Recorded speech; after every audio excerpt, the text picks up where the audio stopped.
can't tell you how we do it. Sit back and watch me do it. And I'm a man of my word, and I got nothing at all. Caramel.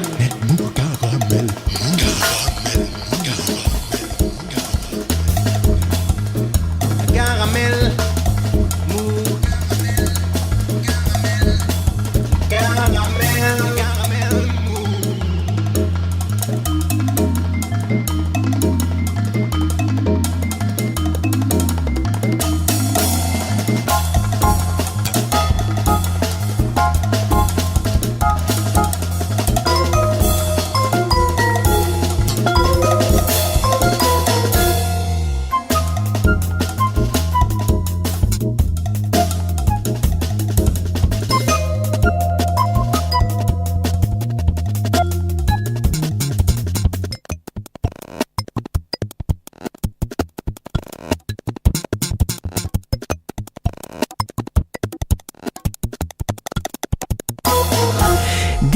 « 2016, année d'incrédulité. Anglais qui tentent de s'échapper d'Europe tout en n'arrivant pas à partir. Capitale régionale syrienne bombardée, laminée, éparpillée façon puzzle devant une opinion sidérée, médusée qui aura du mal dans quelques années à se persuader qu'elle n'aura rien fait pour arrêter ce massacre. Président Flamby, poussé vers la sortie par son premier ministre, sainte nitouche du 49-3 qui lui va devoir ramer sévère pour changer de cap. Attentats toutes azimuts, Bruxelles, Saint-Étienne-du-Rouvray, Nice, fanfaronnade de cow-boys tristes, façon j'irai chercher ces terroristes jusque dans les chiottes, au secours, la coupe est pleine. Et dernière de cette année sidérante, un président états-unien tout nouvellement élu qui concocte devant nos yeux S-Body, un cabinet de combat comme Pierre Gattaz, la sémillante boussole du MEDEF, en rêve tous les jours. Des militaires, des milliardaires et 3 dirigeants de la fantasque et fantastique empire bancaire Goldman Sachs, dont la chute en 2008 n'en finit pas de chambouler la planète, Donald Trump ou le comique de répétition. Alors, qu'est-ce qu'il y a dans son cabinet? Gary Cohn, numéro 2 de Goldman Sachs, comme patron du Conseil économique national américain. C'est le docteur Folamour à qui l'on offre le bouton nucléaire, ça va péter sévère.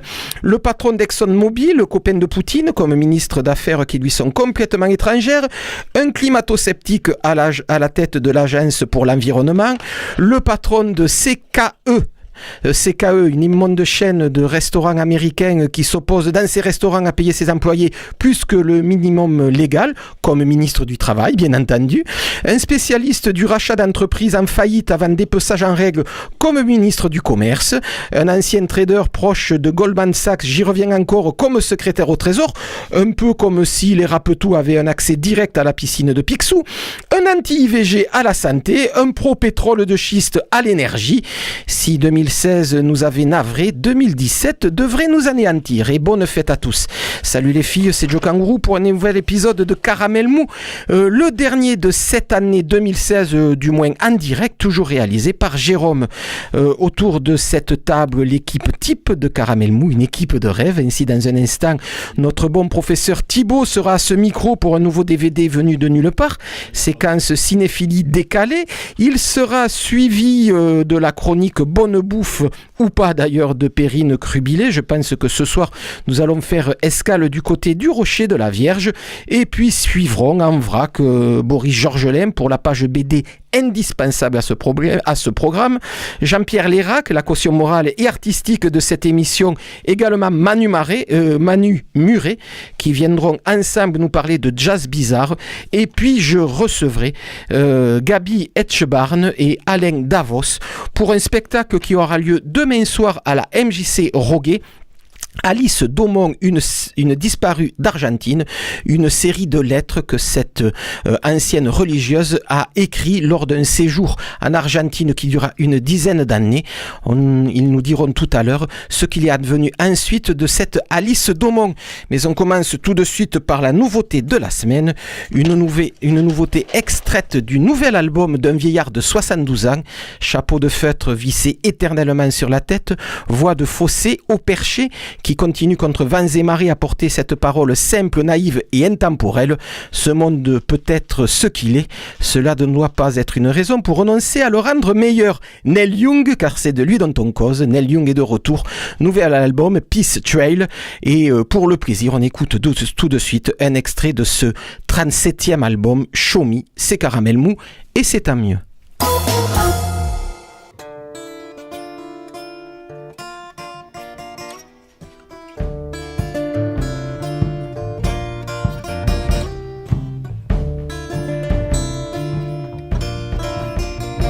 Do you see people being led by the righteous hand, taking care of everyone like they were on a piece of land? Show me, show me, show me, show me. Do you see people's lives being lost on the sacred land? In the battle over water being fought for the baby's hand. Show me,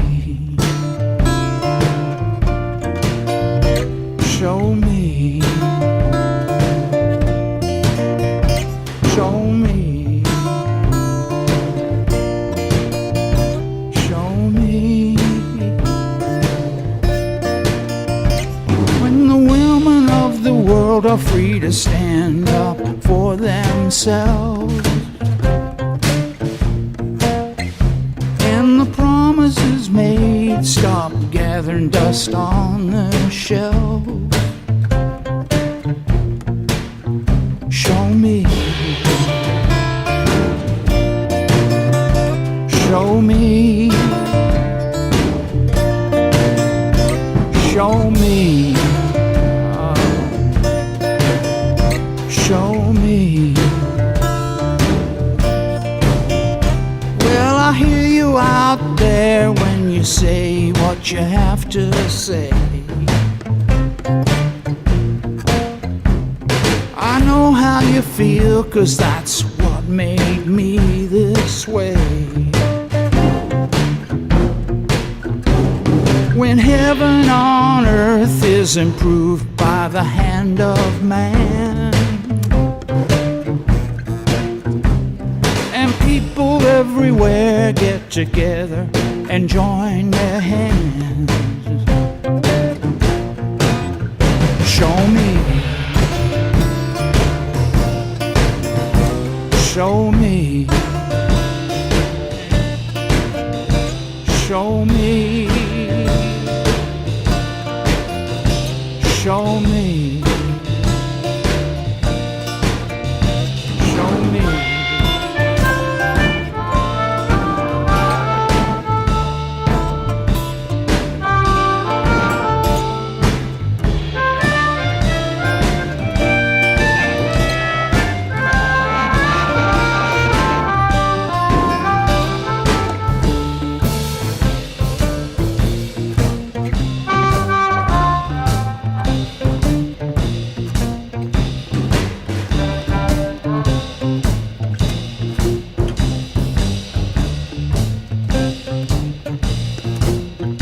Show me,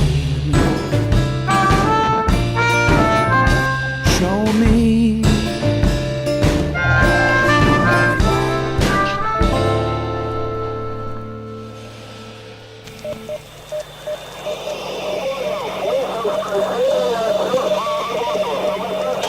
Qu'est-ce que c'est?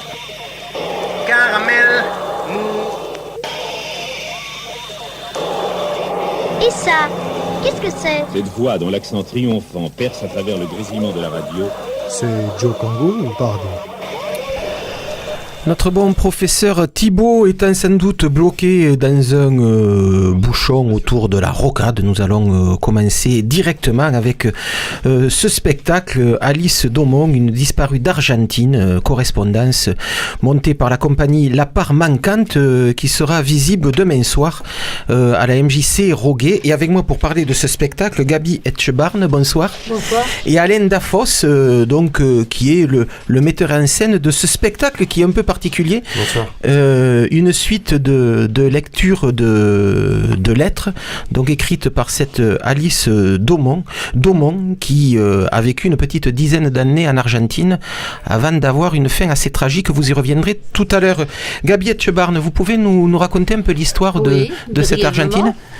J'ai travaillé avec Alice Domon en Argentine et on s'occupait de déficients mentaux profonds. Et puis ensuite, quand tout a été mis en place, je suis partie, je suis allée ailleurs et elle a continué, Alice Domon. Puis, quand tout a été organisé, elle est allée vivre dans un bidonville, Villa Lugano. Elle travaillait, elle faisait des ménages pour vivre, elle vivait dans une petite baraque. Et comme les gens, quoi, pareil. Et puis de là, ensuite, je vais très vite, elle va à Perugorría, dans le nord, parce qu'il y avait des paysans esclaves. Donc on est à quelle époque? Dans les années 70? Dans les années 60, entre 67 et 77, voilà. Et donc, elle est allée à Perugorría, dans le nord de l'Argentine, et là, elle travaillait dans les champs de tabac. Elle était dans les ligues agraires pour défendre les paysans. Et là, il y a eu déjà une grande répression par Isabella Perón et un ministre. Ils ont tué tous les guerrilleros du coin. Donc là, on est en plein retour de Perón dans les années 70. Non, mais Perón est revenu et parti. Alors, ça s'est passé après 74, ça. C'était l'Alianza Anticomunista Argentina qui a vraiment tué des milliers de personnes. Et quand Videla est arrivé au pouvoir, le général Videla, il a mis des maires un peu partout, des militaires. Et le militaire qui était à Perugorría, il ne pouvait pas voir Cathy, puisqu'elle était avec les ligues agraires. Et il a dit aux paysans, si vous parlez avec cette femme, eh bien, vous serez torturés, et elle aussi. Donc, comme elle ne pouvait plus rien faire, elle est revenue à Buenos Aires, et là, elle a travaillé avec les maires de la place de Mai. Donc, dans ce groupe de femmes qui interrogeaient régulièrement la dictature argentine pour savoir ce qu'étaient devenus leurs enfants, voilà, ou leurs maris. Oui. Elle tournait Place de Mai tous les jeudis, longtemps, avec les photos, etc. Des disparus, et Cathy était avec elle. Et Cathy, elle a été... Quand vous dites Cathy, c'est Alice. C'est Alicia Domon, pardon. Voilà, parce oui. qu'elle a 3 noms. Cathy, Alicia et Lisette dans les lettres. Mais c'est Cathy. Mais nous, on l'appelle Cathy là-bas en Argentine. Alors, cette Cathy, donc, elle était... Donc, elle tournait avec les femmes de Mai. Avec les femmes de Mai. Et parmi elles, il y avait Astis, qui se faisait passer pour le frère d'un disparu. De fait, c'était le capitaine Astis qui les avait infiltrés. Et quand les femmes ont décidé de publier un article sur le journal La Nation, il a dit, écoutez, je n'ai pas d'argent, je vais en chercher, je reviens tout de suite. Et il est revenu avec les militaires, avec des falcons. Et là, à la porte de l'église, il a indiqué les femmes qu'il devait prioritairement arrêter. Parmi ces 12 mères de la place de Mai, il y avait Cathy. Voilà. Et ils les ont amenées à l'ESMA, qui est le centre de torture le plus grand d'Argentine. Il y a des milliers de gens sont passés par là. Et puis tous les mercredis, il y avait un avion ou un hélicoptère qui allait jeter des gens dans la mer parce qu'il n'y avait pas de place, il fallait faire de la place. Donc on sait que Cathy a été jetée d'un avion. Et puis sa copine Léonie, 2 jours après, avec qui j'ai travaillé aussi, elle a eu le même sort, on l'a arrêtée. Parce qu'elles s'étaient entendues entre elles pour dire si on t'arrête, dis que tu es chez moi, pour ne pas compromettre des gens chez qui elle était. Et donc elle a été arrêtée Cathy a été arrêtée un 8 décembre 77 et 2 jours après, Léonie a été arrêtée. Elles se sont même pas vues à l'ESMA parce qu'elles étaient avec une capuche, les pieds avec des chaînes, tous les prisonniers, les mains liées, et on les appelait par des numéros pour les torturer. On sait que Cathy et Léonie ont été torturées à l'électricité, qu'elles ont été battues, violées, et c'est des gens qui se sont sauvés, quoi, qui ont pu sortir de là, qui nous ont raconté ça. Donc, on sait donc Alice Daumont, Cathy Daumont, ancienne religieuse, vous me disiez tout à l'heure hors antenne que elle avait arrêté son sacerdoce 2-3 ans avant d'être torturée et d'être assassinée, a écrit un certain nombre de lettres pendant cette dizaine d'années qu'elle a passé en Argentine, à peu près 98. Oui. Qu'est-ce qu'elle raconte ces lettres? Alors, Alain Dafosse. Oui, bonsoir. Elle raconte déjà son parcours déjà de vie auprès des plus pauvres, et c'est très touchant parce qu'on passe du quotidien aussi et aussi à sa réflexion personnelle en tant qu'ancienne sœur, comment elle portait cette parole auprès de ses parents, sa marraine, ses proches, et comment elle se questionnait aussi sur son travail de missionnaire auprès des pauvres, et c'est très très touchant, je trouve. On côtoie de plus près effectivement Cathy, parce qu'elle parle autant de ses problématiques du quotidien et en même temps des réflexions personnelles qu'elle a par rapport à sa foi, par rapport à son engagement auprès des pauvres. Et c'est des critiques de l'Église aussi, il n'y manque pas, et ça en fait effectivement une parole exemplaire. Voilà. C'est l'arrivée de la dictature qui va la faire, et donc faut rappeler quand même qu'est-ce qu'a été la dictature argentine, donc il vient après un retour de Perón qui a été déjà sanglant, un sanglant retour, la dictature argentine qui arrive vers 74-75, qui là aussi fait partie de toutes ces dictatures de l'Amérique du Sud. On parle du plan Condor, on parle de tous ces plans pour éradiquer la gauche de l'Amérique du Sud, et on sait qu'est-ce que ça a donné en termes de morts. C'est à partir de la dictature qu'elle va se poser des questions sur son engagement religieux. Même avant. Oui, c'est le Concile Vatican II qui a tout bouleversé. Et nous avons été plusieurs à choisir de partir. Le Concile Vatican II, vous pouvez rappeler vite fait qu'est-ce que c'était?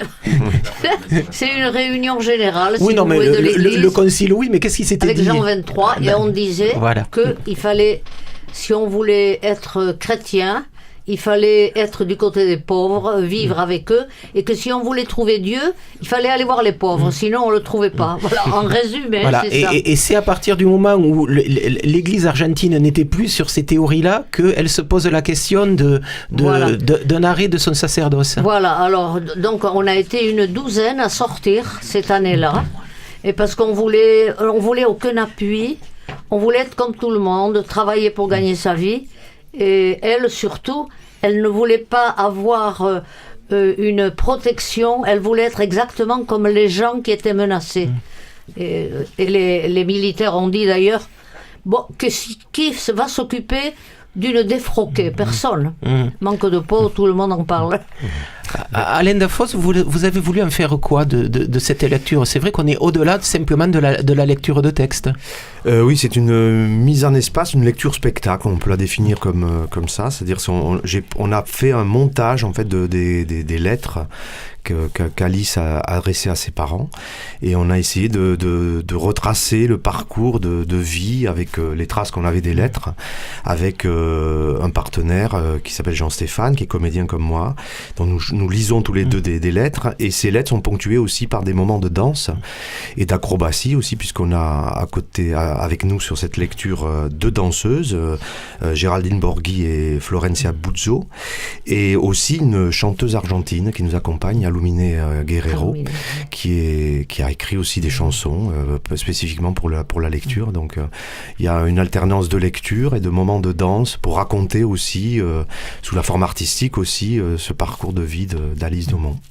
Gabi, qu'est-ce qu'il reste de cette période de dictature dans l'Argentine d'aujourd'hui et quelle est la trace qu'ont pu laisser ces folles de mai, comme on les appelait, dans la vie argentine d'aujourd'hui. Argentine qui est passée par des hauts et des bas. On se souvient tous de la crise économique du début des années 2000, la banqueroute qui a suivi, l'extrême pauvreté qui est attachée à ces années-là. Qu'est-ce qui reste de ces folles de mai? Il y a une chose qui, à moi, me bouleverse.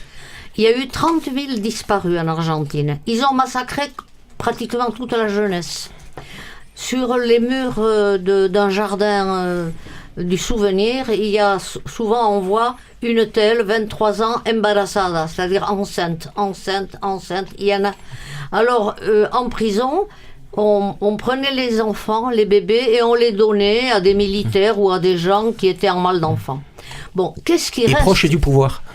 Oui, alors, mais je ne comprends pas comment des Argentins, 39 ans après, ils ont élu un président qui est d'extrême droite, Macri, et qui est contre les maires de la place de Mayo, qui a enlevé des subventions pour leur recherche. Et elles continuent, les grands-mères surtout, elles ont déjà trouvé 120 enfants. Mais il y en a au moins, je ne me rappelle plus le chiffre, 400, quelque chose comme ça, disparu. Donc ce combat continue, elle continue la recherche des enfants disparus dans les années 70. Ouais, oui.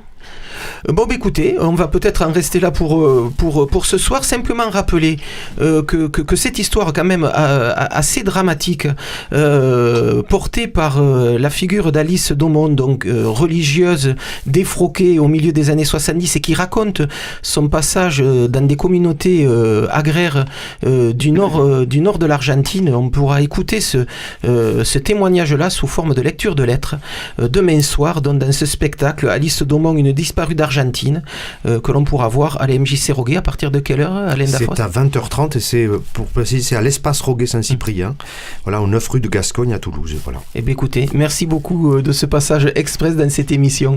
Et c'est le hasard de la programmation, mais on va écouter tout de suite de la musique argentine.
caramel mou.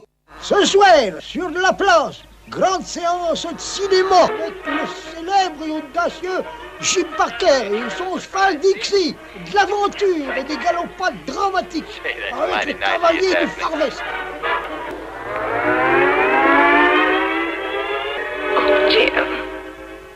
Daphne, I love you. Et voici que se présente autour de cette table notre bon professeur Thibaut. Bonsoir petite fée de la FM. Je vous remercie pas pour la transition parce que là c'est dur quand même de passer après un sujet aussi après Alice Daumont là. Ah bah ouais. Voilà. Mais enfin, c'est aussi la vie, professeur Thibaut. Et le cinéma, c'est aussi la vie. Il y a un film avec Vincent Price. Vous savez, j'aime bien Vincent Price. Oh oui, cette petite moustache suave hollywoodienne. Qu'on a beaucoup vu. Et autres d'ailleurs. Ah ouais, moi je qui a fait un film, en anglais. Qui a fait un film à Lourdes. Enfin, en tant qu'acteur, hein. Oui. Mais oui, ça se passe à Lourdes. C'est un drame de King Vidor. Et alors sur Bernadette Soubirous. Ouais, mais je veux, oui. Voilà. Et que j'ai toujours pas vu, il faut que je le voie. Je vais me lancer le film religieux. Je croyais que vous alliez nous en parler là tout de suite. J'en ai des films religieux. Mais là, je vais pas vous en parler. Je vais vous en citer. Juste, je me souviens de l'intrigue d'un parce que le titre est très compliqué. C'est un truc où il y a cheval et tout. Bon, bref, etc. C'est avec. Alors, c'est un film religieux complètement fou. C'est produit par un révérend, en fait. C'est réalisé par un couple qui faisait des spectacles burlesques. Là, le gars était magicien, la fille faisait des striptease, comme quoi on peut toujours se recycler. Ils ont fait un film, en fait, c'est les Russes qui envahissent les États-Unis. C'est horrible, hein. Oh. C'est monstrueux et heureusement, les gens aux États-Unis ont la foi. Alors, ils sont sauvés par leur foi. Mais alors, avant, les Russes, ils commettent des exactions terribles. On parlait de torture, ils font des trucs terribles. Là, il y a des cours de classe et quand les enfants ne connaissent pas bien leur leçon, il y a un méchant russe qui arrive avec une grosse moustache comme ça et qui enfonce des crayons à papier dans l'oreille des enfants. Ah mais c'est dégueulasse. Ouais.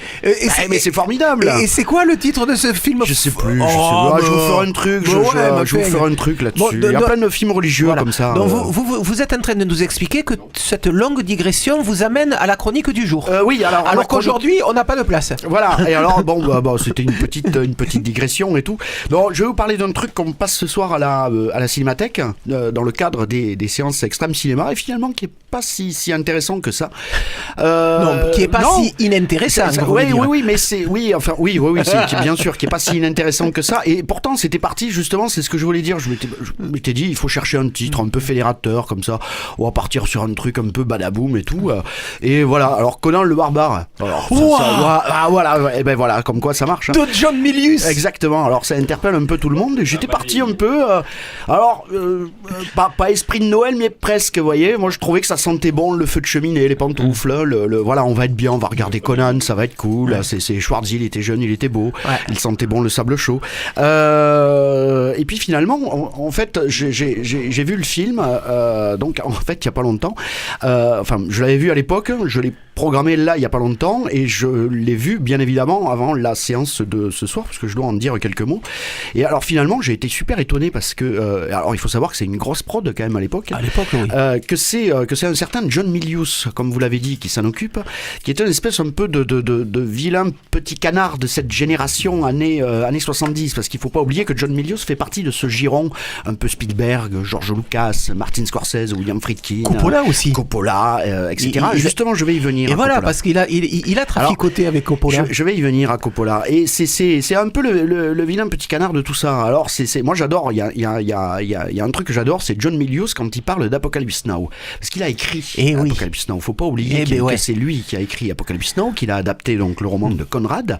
Mais c'est surtout qu'on a freiné John Milius à l'époque, je crois 2-3 ans avant que le film ne se monte en fait réellement, parce que Milius avait eu une idée sublime.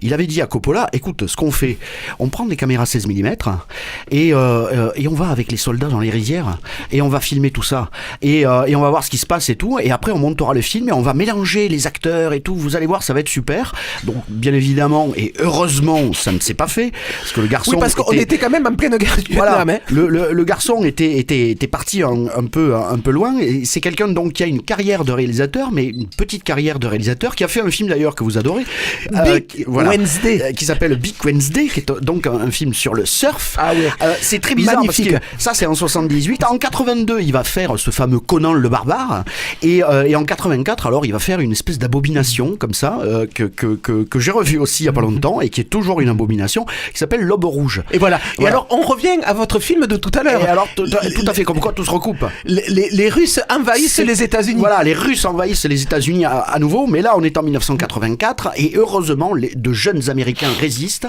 Ils sont grands, beaux et forts, voilà, et ils vont bouter bien évidemment l'envahisseur hors des États-Unis, quoi. La seule chose intéressante dans ce film de John Milius, c'est quand même les jeunes acteurs de ce film. C'est toute la génération des films qui vont sévir aux États-Unis pendant les 10 années suivantes. Ouais, tout à fait, oui, dont le merveilleux Patrick Swayze. Exactement. Patrick Swayze, je sais plus comment on dit.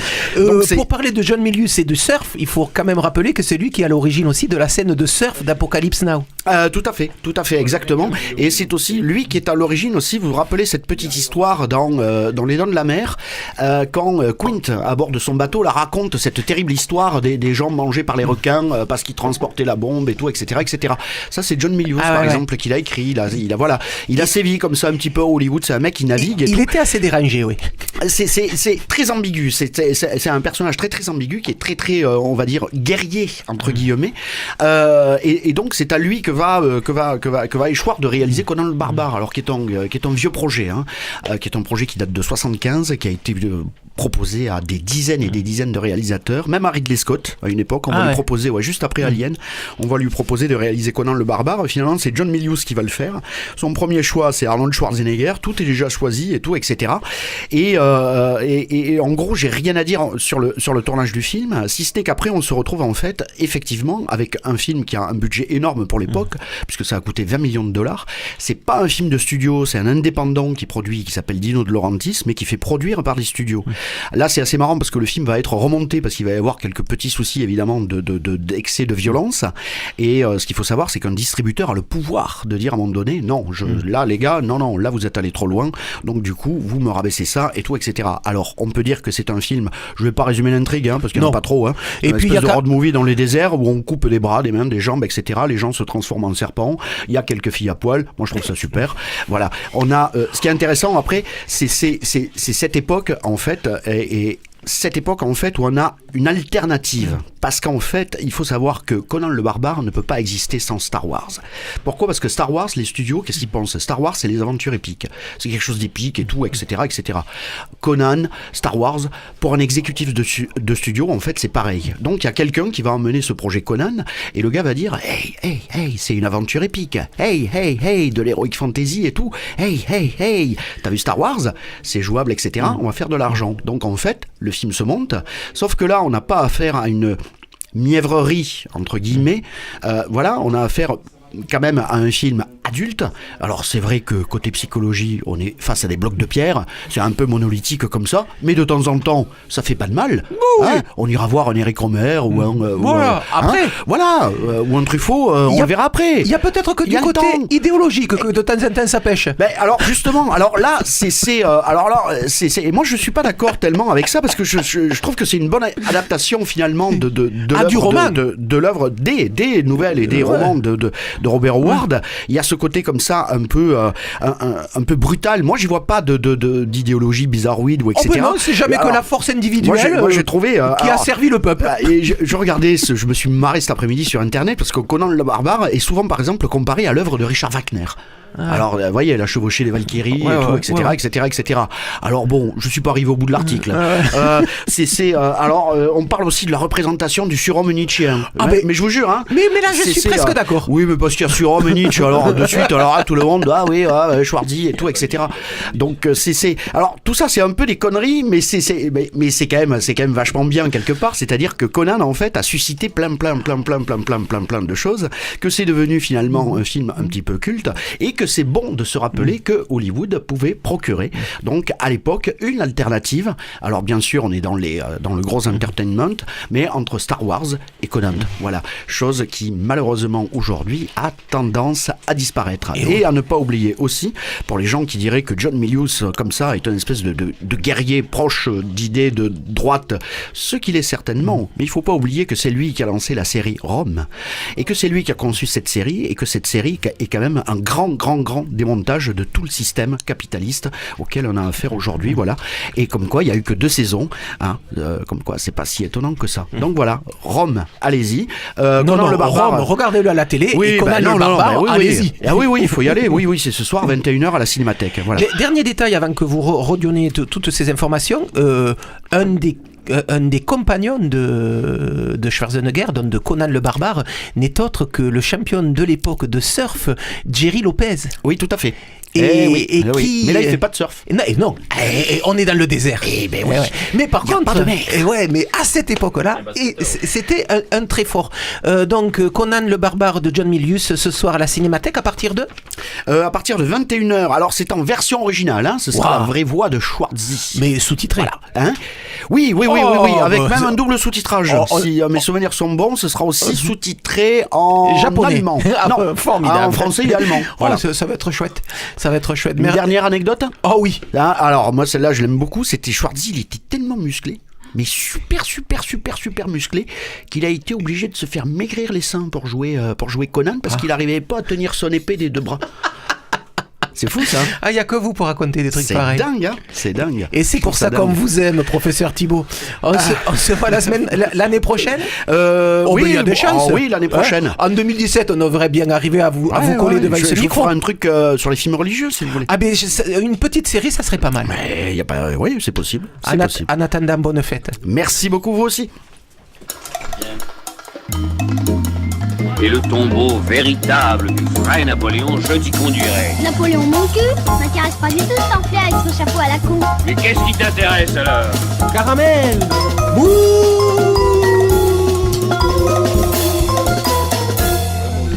Perrine Crubilé, c'est à vous. Bonsoir. Voilà.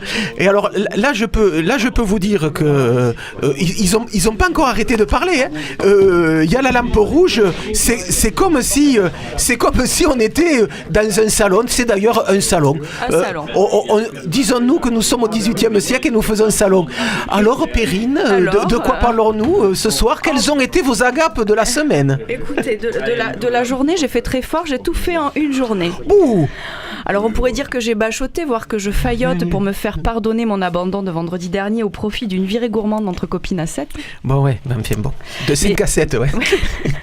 Mais pour vous, Joe Kangourou, et pour ma passion gastronome, j'ai parcouru en une seule journée 3 hauts lieux de l'actualité des gourmets toulousains, à savoir le Rocher de la Vierge, les Passionnés, le Glastag. On va avoir toutes les vacances pour aller les essayer, c'est terrible. Normalement, je goûte 2 fois les adresses avant de vous en dresser le portrait, mais là, c'est fait. On se lâche, sprint. Alors, déjeuner au Rocher de la Vierge est vite devenu une mondanité indispensable pour les gens de mon espèce. Impossible de ne pas faire ce pèlerinage. Le pain, le vin et les fleurs sur le comptoir, même fanées, y sont des repères affectifs. Ici, le décor campe son bon goût. Un portrait photo de Godard nous fait une confidence et 3 fameuses personnes orchestrent le tout, même si hier, il n'y avait que Coy en salle. Coy, vous le connaissez forcément. Je ne vous dirai pas d'où, on en reparlera. Bon. Et Mika en cuisine, toujours à goûter ses plats. Je me sens comme à la maison. On me l'a dit et redit, le Rocher de la Vierge tripote la tripaille et autres abats. Effectivement, les rognons de veau étaient à tomber par terre. Des rognons de veau à la moutarde, j'avais envie d'en reprendre. Mais maintenant, il me tarde de goûter la langue panée aux amandes, les tripes tomates, menthe et tout le reste. Enfin, bon, j'ai continué sur un parmentier de canard tendre, fondant. J'ai testé l'osseline de mon ami. Après les rognons, un parmentier de canard. Bah oui, les rognons, c'est en entrée. Les rognons étaient émincés avec une petite sauce à la moutarde vinaigrette, mais un truc parfaitement parfait. Voilà, avec juste ce qu'il faut de petites sauces pour tout. Je me dis simplement, faut pas vous en compter. Non, mais c'était le cas de le dire. Oui, et voilà, c'est vraiment... donc j'ai continué avec un parmentier de canard, il faut que j'y revienne absolument. Et en exclusivité, je peux vous annoncer qu'à partir de l'an prochain, Coy proposera un feu et des nems à faire à suivre. En exclusivité, la petite confidence du lundi. Soupe, ouais, le feu, la soupe vietnamienne, bien sûr. Donc le plat, entrée plat dessert, 15 balles. Alors l'adresse c'est 40 rue Merly, c'est la petite rue qui est en face de la rue de la Concorde, qui va vers Saint-Cernin. Bon, après avoir récupéré le temps de ma pause travail... Au bout de la rue Merly, il y a un foyer de filles. Maybe. Il y a une école aussi. Bref, après avoir récupéré le temps de ma pause travail, j'ai remis le couvert à l'apéro rapide chez les passionnés. 31 allée de Brienne. Vous-même, mon cher Jo, vous m'aviez recommandé cette adresse. Oui.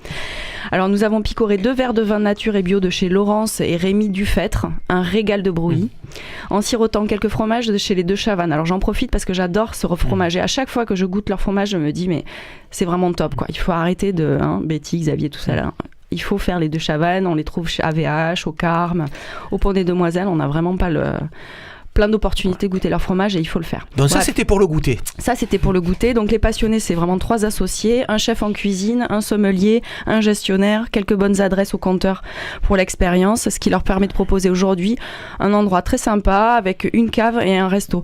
Et en pratique c'est une cave à manger, c'est-à-dire qu'on on achète ce qu'on mange au restaurant et on achète ce qu'on boit à la cave. Du coup, pour le moment, on ne paye pas encore de droit de bouchon, mais ça veut dire qu'on ne paye pas un vin avec 75% de marge. On paye un vin au prix d'une marge caviste. Et en l'occurrence, c'est vraiment des amateurs de bons vins, de vins nature, bio et tout ça. Et une fois de plus, c'est le temps des vendanges à Saint-Cyprien et le tire-bouchon en place du Puy qui ont ouvert la voie de cette pratique en collant quelques tables à leur casier pour faire l'alliance du bon goût. Et voilà, et le temps d'un verre, on fait les curieux, on goûte des vins. Enfin, on est parti un peu frustrés parce qu'ils attendaient un groupe, mais on est ravis de pouvoir le retester une prochaine fois. Alors là, changement de brigade. On est le soir. On est le soir, hein. On est le soir. On est déjà pas mal. On a fait une escale quelque part, mais on ne vous en parlera pas, c'est inutile. Donc le chef multifonction du Solilès, rue Pérolière, qui est une de mes adresses chouchou, donc le fameux Johan Travostino, a troqué sa crête contre une jolie chemise à pois, de gestionnaire associé du Glastag, rue Jouxte-Egg, en face de la Gouaille. Voilà. Continuez comme ça, on va croire que vous parlez anonomatopée. C'est vrai, mince. Alors je me calme. Mais c'est vous vous me dites là, il faut y aller. Vous me mettez tous ces chroniqueurs autour de moi là qui me regardent avec des gros yeux, genre elle se dépêche. Nous aussi on a des trucs à dire. En plus j'ai chaud là. Mais servez-moi à boire. On était à la rue Jouxte-Egg. Donc on est rue Jouxte-Egg et là on est au Glastag. Donc la nouvelle adresse du chef, du fondateur du Solilès qui s'est associé avec 2 gars, tout ça, voilà. Alors le Glastag, c'est un temple tropical multiniveau, multi-espace, multi-serveur pour gens sérieux, qui ne se prennent pas au sérieux. C'est pas moi qui le dis, c'est eux qui le revendiquent. Ça en jette grave. Quand on arrive, les salles, la déco, les lumières, les plantes, le feu dans la cuisine, les coupures d'électricité, on sait plus où donner de la tête. Bon bref, là j'ai sorti le grand jeu à mon mari. Cocktail, plat à la carte, vin au verre, digestif et bim. Enfin... donc, de ce que je me rappelle de ce que j'ai mangé à ce moment de la journée. Donc, j'ai mangé un velouté de potimarron avec une espuma de pain d'épices et croûtons de foie gras avec des petites graines germées. C'était yummy. C'était bien agréable ce mélange de texture crème d'hiver. Et pour continuer, comme j'avais commencé la journée avec des abats, j'ai choisi de terminer avec une sorte de croqueta géante. Là, vous voyez les croquetas espagnols. Oui, là, voilà. Là, donc c'est un gros truc garni de tripes. Vous êtes une aventureuse. Oui. Et donc avec une petite mousse de yuzu sur une julienne de betterave. Enfin, c'était vraiment très fameux. Bon, pour tout vous dire, j'ai laissé la croquetas quand même. J'ai mangé ce qu'il y avait à l'intérieur, mais j'ai laissé à l'extérieur parce que comme dit justement Jean-Pierre, il faut que je surveille ma ligne. Hein. Il est plus là. Alors, c'est fou, à chaque fois que je mange des tripes, je me surprends à aimer ça. La texture et le goût font un truc tellement inédit que je me régale. Bon, j'avoue que quand même, je préfère la portion entrée qui me correspond mieux que le format plat. Mais bref, je me souviens plus. Enfin, si, peut-être d'un whisky écossais, The Ten, fameux. Franchement, très bon. Mais bon, après, plus rien. Donc, pour boucler la boucle de ce marathon goulu, ce qui caractérise ces 3 bonnes adresses, c'est le bon goût de cuisiner des produits frais. C'est assez clair, voire bio, de faire quelque chose avec passion et générosité, et ça franchement, ça se voit, ça se sent, bref, sans se prendre au sérieux, mais en l'étant quand même. Et l'an prochain, je reprends mon rythme quand même. Là, j'arrête de failloter, c'est bon, 3 adresses, voire 4 en une journée, ça suffit. Donc bref. Voilà, c'était un extrait de la vie mouvementée de Perrine Crubillet. Vous nous rappelez quand même les adresses ? Alors, donc, j'ai commencé par le Rocher de la Vierge, rue Merly. Donc ça, c'est vraiment the top. Hein. Ah ouais. Voilà, le top. On aura les compris autres, il faut que... Voilà, 15 euros tout compris. 15 euros tout compris, ouais. Ou 12,50 €, entrée plat, plat dessert. Ouais. Quand même, franchement. Et le soir, il y a des tapas et tout. Enfin, c'est vraiment... Donc ça, c'est la carte est dingue. Le Rocher de la Vierge. Le Rocher de la Vierge. Rue Marilly. Voilà, les passionnés qui en sont des vrais. Une cave à croquer. Donc ça, c'est à côté de la manufacture des tabacs, à Allée de Brienne. Et enfin, le Glass Tag. Solilès au passage, mais le Glass Tag, rue Jouxteg. Très bien. Je dis simplement ça, bravo, bon courage. Voilà. Les fêtes commencent bien. Ouais. Allez, pour que ça continue. À plus tard. À table.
S'échouent des coquilles vides de sens et de sang, d'airain et d'argent, de purin et de piment.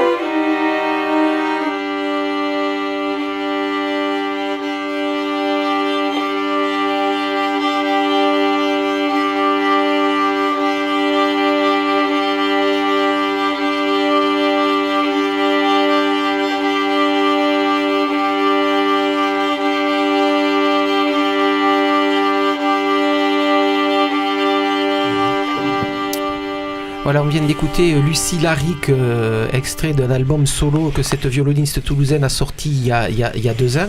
Avec moi, Manu Muret sur ma droite, Jean-Pierre Lérac sur ma gauche. Vous l'avez compris, on va parler de ce qu'on appelle régulièrement ici le jazz bizarre. Et c'est vrai que ce week-end est un week-end plutôt foisonnant pour ce style musical. Donc pourquoi Lucie Laric ? Parce que ce soir, elle est avec Bateau Jean. Et on va commencer avec ce concert-là. Bateau Jean à l'impro ce soir. Manu Muret, 2-3 mots sur ce groupe et le concert qui arrive à l'impro ce soir à partir de 20h30.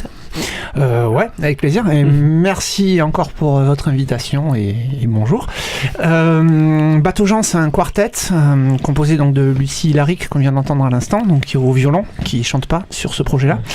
Pas de poésie non plus, c'est uniquement musical. C'est une partie de ses compositions. Elle est accompagnée de musiciens émérites que vous connaissez probablement déjà, très chers. Alors la personne de Camille Sachepé aux divers saxophones, parfois même 2 saxophones en même temps, avec Laurent Paris, en percussion batterie, et Xavier Camarasa au Fender Rhodes. Donc 3 musiciens confirmés s'il en est, et de très très haut talent. Et donc c'est une musique composée par les musiciens, mais il y a une grande part d'improvisation. Pour appeler ça un savant mélange entre le jazz et une espèce de musique contemporaine, mais qui serait plus dans le léger, dans le footrack que dans le compliqué. Encore qu'il y a des complications, mais qui sont quand même abordées de façon légère. C'est une musique qui se prend pas au sérieux, tiens, pour reprendre les termes que j'ai entendus tout à l'heure. Bah, c'est un peu ça. C'est une musique sérieuse qui se prend pas au sérieux. Et c'est vraiment, c'est très réussi, c'est très beau. C'est une musique un peu voyageuse, voilà, un petit peu folle. Donc ça on écoute ça ce soir à l'impro à 20h30. À 20h30 commencera en même temps un événement dont Jean-Pierre Lérac va un peu nous parler. C'est la dernière soirée du festival Noise. On en a parlé la semaine dernière avec Sébastien Siroto à ce même micro. Donc festival Noise au Ring. Le Ring, je le rappelle, 151 route de Blagnac. Le théâtre de l'Acte, c'est le théâtre du théâtre de l'Acte de Michel Mathieu. Voilà. Et donc quoi dire de ce festival ? Alors quoi dire de ce festival ? D'abord c'est un festival si ce n'est qu'il est hautement recommandé. Il est hautement recommandé, ouais, c'est un festival qui a été créé je crois il y a 4 ans je crois. Ou même 5 c'est le 6e là. c'est le 6e. Donc c'est l'IREA, donc Michel Doneda et Bernard Astier qui avaient monté ça. Et donc il y a un tout jeune programmateur cette année qu'on connaît bien en tant que musicien et qu'on aime beaucoup en tant que musicien et qui cette année se lance dans cette aventure et je dois dire que pour un coup d'essai, c'est un coup de maître parce que je crois que là, on peut dire qu'il a réussi sa première programmation. C'est très pertinent, moi je trouve.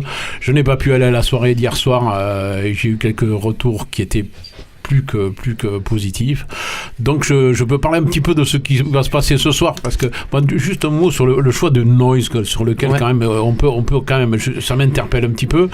C'est vrai qu'à ce moment-là ils ont voulu faire un truc sur les musiques bruitistes, on l'a bien compris, sauf que Noise maintenant ça devient quand même un peu un type de musique qui est pas forcément que là-dedans. Il y a beaucoup de musique amplifiée dans la musique Noise maintenant, donc ça trompe un petit peu l'auditeur, je dirais. Mais enfin voilà, c'est juste ce que je dirais, mais voilà, ce n'est pas grave. Donc ce soir, quand même, par contre, là, on est quand même plutôt sur l'univers Noise avec le groupe Cartouche. Le groupe Cartouche d'Eric M, Electro et Natacha Muslera à la voix, au cri, je dirais, etc. C'est quelque chose, c'est un spectacle que je connais bien puisqu'on a eu l'occasion, évidemment, encore une fois, de le passer à Jazzalus. Et que pourquoi vous programmez à Jazzalus? Voilà, donc c'est un spectacle que les gens ont pu voir à Jazzalus. C'est une découverte. Et qui a laissé un très beau souvenir. C'est vraiment un très beau. Eric M est un garçon absolument incroyable. C'est un peu un précurseur au niveau des platines. Là, parce que maintenant, on n'est pas dans les DJ de discothèque. Là, il travaille plus avec des disques vinyles, il travaille avec des CD. Et donc là, on ne sait plus si de l'électro, c'est du platine. En fait, c'est un expert là-dedans. En tout cas, c'est la référence. Donc ce groupe est absolument magnifique. Et en première partie, le retour de Piak. Voilà. Parce que ça, c'est très important. Ce groupe, on en a souvent parlé à cette antenne. C'est un groupe qu'on aime beaucoup, un pur produit de Toulousains avec du free jazz, vraiment du très bon free jazz. Donc on est heureux qu'ils puissent rejouer. Je suis un peu déçu que ce groupe méritait une carrière. J'espère que ça va les relancer, mais en tout cas voilà, ils n'ont pas trop joué ces derniers temps, donc on est ravis de pouvoir les avoir. Voilà, je vais être assez bref, donc j'espère que ça donne envie. En tout cas, je crois que ça vaut vraiment le coup. C'est un beau double plateau. Donc ça, c'est au Ring ce soir à partir de 20h30, le festival Noise, dernière soirée. Et puis demain soir, parce que vraiment le week-end est foisonnant, demain soir à Mixarmiris, le grand bal d'un archer dans le Yucca. Ouais, c'est vrai que c'est super foisonnant. Hein.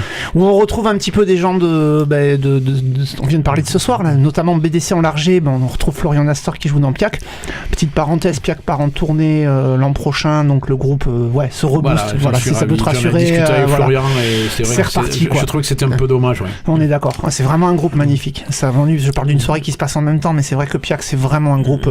Bertrand Fraisse, Julien Ginès, Florian Nastor, c'est des tueurs et une espèce de free jazz énervé avec une un côté un petit peu trance à la canne dedans. Enfin, c'est vraiment très très bien. Demain, donc, je disais le grand bal de Anarchie dans le Yucca. Ça commence à 17h à Mixart Miris avec le loto du Yucca, une espèce de loto décalé avec des animateurs décadents et des lots qui le sont encore plus.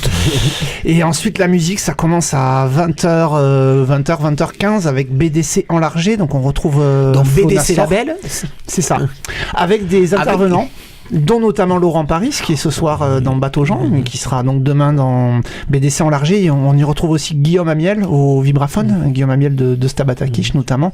Théo Teboul, le batteur de Os, cette fois-ci prend le marimba, et un deuxième guitariste surprise qui vient épauler Adrien Vaquier, puisque le guitariste de BDC est parti ailleurs. En Thaïlande. Voilà. Cette fois, il a commencé à envoyer des cartes postales sur Facebook. C'est un projet fantastique. Moi, j'étais cet après-midi à Mixart là pour préparer un peu le lieu, et j'ai assisté au filage. C'est vraiment fabuleux. Vous qui adorez la musique de BDC Label, faut vraiment pas rater ça. C'est quasiment que des compos. Il y a juste deuxième fonction qui est adaptée pour l'orchestre. Sinon, le reste, c'est que de la compo. Et ça me fait penser à Flatter Society, Magma, Zappa, enfin les espèces de choses très très fortes, très très belles, très profondes et en même temps complètement folles. Et c'est vraiment ultra réussi. C'est ça qui va ouvrir la soirée. C'est plus proche de Magma que de Zappa. Wow, Jean-Pierre, on va pas commencer à faire un débat d'esthète là, s'il vous plaît. On n'a pas le temps. On n'a pas le temps. En tout cas, voilà, ça c'est vraiment formidable. J'ai assisté à ça tout à l'heure. C'était fantastique. Je vous conseille vraiment de venir. C'est c'est vraiment très très beau la musique qu'ils nous proposent. Ensuite il y a le Baron de Vincennes qui eux aussi font une création. Donc, entre juste une petite parenthèse, j'ai juste vraiment loué le Mixart Myris, et c'est un lieu où il y a beaucoup de choses qui se créent, que ce soit en musique, en cirque, il y a des projets comme l'Orchestra, les modes philharmoniques de Sec qui auraient peut-être pas vu le jour sans des lieux comme ça pour les accueillir, pour leur faire confiance. Là pour le Grand Bal, ils ont non seulement BDC enlargé mais aussi le Ballon de Vincent qui est le deuxième grand spectacle. Ça c'est le Baron de Vincennes, c'est un trio de matrock toulousain assez fantastique. On les a vus à l'Impro l'année dernière, c'est un super concert. Grave, on est bien d'accord. Et là du coup ils laissent la scène, ils descendent jouer en bas avec le public, et la scène elle est laissée pour des plasticiens, pour des vidéastes, pour des bretteurs d'escrime même sur un des morceaux, un danseur de claquettes. Je vais pas tout dévoiler mais c'est un vrai spectacle qui va se passer sur scène. Eux sont les musiciens là, de la musique. Oui, dans la fosse quoi, comme si c'était un opéra et c'était eux l'orchestre. Exactement, voilà. C'est vraiment un chouette parti pris quoi. Nous on leur a dit allez-y faites une création, et c'est eux qui ont décidé de le jouer comme ça, et c'est vraiment cool. Et par la suite il y aura le groupe Jack Dupont, de Psyché Noise Proc d'Auvergne, vraiment fantastique, plus proche de Zappa que de Magma, désolé.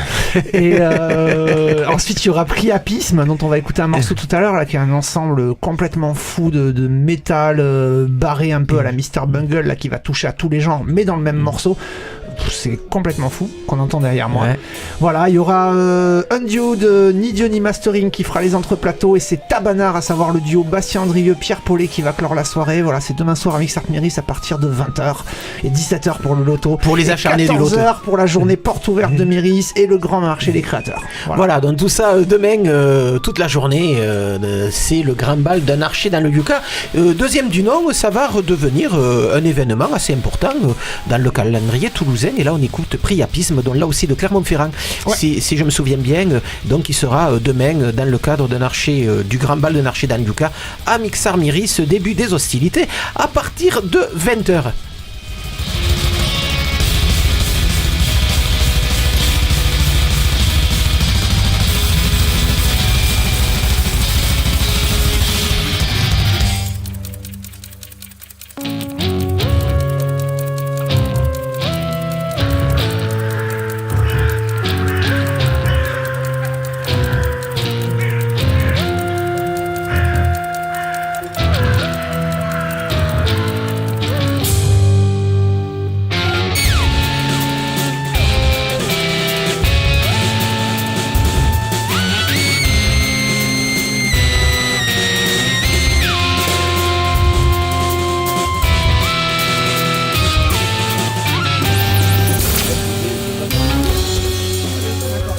Voilà, ça c'est Priapisme, un des groupes que l'on pourra écouter demain soir à Mixart Myris pour le grand bal d'un archer dans le Yucca. Et puis on va parler un peu des concerts du soir. Donc on le disait tout à l'heure, ce soir fin du festival Noise au Ring 151 route de Blagnac avec le trio Piac et Cartouche à partir de 20h30. Ce soir à l'impro donc Bateau Jean. Au tire-bouchon du jazz manouche à 20h dans tire-bouchon du jazz manouche à 20h à l'Autruche. L'Autruche c'est un bar 1 rue des Mercadiers à Saint-Aubin, c'est aussi une brasserie, on y déguste une très bonne bière. Christophe Tarkos, percussion et chant au théâtre du Hangar à 21h. Cumbia la Loupiote avec Vacano Trio à 21h. Addis Black Mamba de l'étoile jazz mélangé à de l'afrobeat à Maison Blanche à 21h. Old King Jody du jazz Arbop au Taquin là aussi à 21h. Et puis un des événements de ce week-end, le retour des Malpolis chez ta mère à 20h30. Les Malpolis en trio, en grande forme, ils l'étaient du moins hier soir lorsque nous les avons vus, même si la mécanique n'est pas tout à fait complètement huilée après 4 ans d'absence, c'est presque rassurant. Les Malpolis qui il y a 4 ans étaient venus ici nous annoncer leur séparation, et à cette occasion ils nous avaient chanté le morceau que l'on va écouter, Le Rebelle, les Malpolis, ce soir à 20h30 chez ta mère. Je serais bien con. Mais quand il dit qu'au petit mouton jamais il ne poussera de dread, c'est qu'il a retrouvé son chichon et qu'il est raide.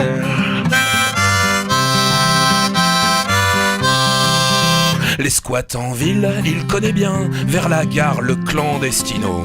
C'est un repère de punk à chien, le passage secret c'est moins crado. Y a du bon son, c'est bien sympa, mais pour l'after, le plus super endroit où squatter, où il va finir ses nuits, c'est chez sa mère. Il roule sur un vélo volé, un salaud de petit bourgeois qu'un con de pauvre lui a fauché, il en revient pas.